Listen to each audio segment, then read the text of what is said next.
বিএনপির দেশ পরিচালনা করার অভিজ্ঞতা আছে। বিএনপির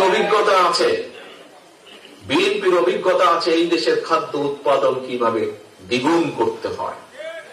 বিএনপির অভিজ্ঞতা আছে কিভাবে এই দেশের নারী সমাজকে শিক্ষার আলোয় আলোকিত করে দিতে হয়।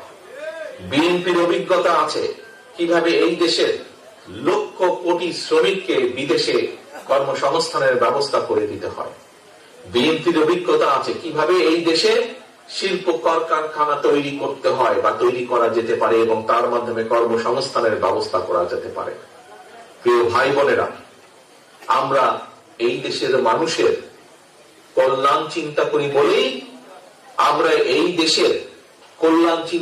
বলেই বিএনপির মতন একটি রাজনৈতিক দল আজ থেকে 2.5 বছর আগে এই সংস্কার অর্থাৎ রাষ্ট্রকে কিভাবে, কারণ আমরা দেখছিলাম কিভাবে এই দেশের স্বৈরাচারকে বাংলাদেশের মানুষ, আবাল বনিতা বৃদ্ধ, নারী পুরুষ, রিক্সা চালক, সিএনজি চালক, একজন ডাক্তার, একজন শিক্ষক, একজন লয়ার সহ বিভিন্ন শ্রেণী পেশার মানুষ, মহিলা, শিশু সহ সকলে রাজপথে নেমে এসে যে স্বৈরাচারকে আমরা বিতাড়িত করেছি এই বাংলাদেশ থেকে, সেই স্বৈরাচারের সময় আমরা দেখেছি কিভাবে আমাদের রাষ্ট্র কাঠামোর প্রত্যেকটি সেক্টরকে ধ্বংস করে দেওয়া হয়েছে এবং বিএনপির অভিজ্ঞতা আছে কিভাবে দেশ গড়তে হয়।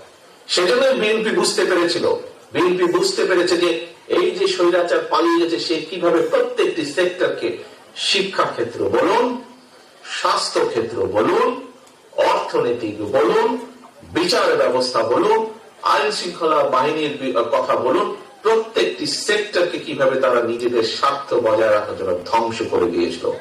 দেশের স্বার্থে চিন্তা করেনি, চিন্তা করেছিল তাদের শুধু নিজেদের রাজনৈতিক স্বার্থ এবং সেভাবে চিন্তা করে প্রত্যেকটিকে দলীয়করণ করার মাধ্যমে, প্রত্যেকটিকে দুর্নীতিগ্রস্ত করার মাধ্যমে সেক্টর ধ্বংস করেছিল। এবং সেইটা দেখার পরেই বিএনপি এই 31 দফার ঘোষণা করেছে রাষ্ট্রকে মেরামত করতে হবে।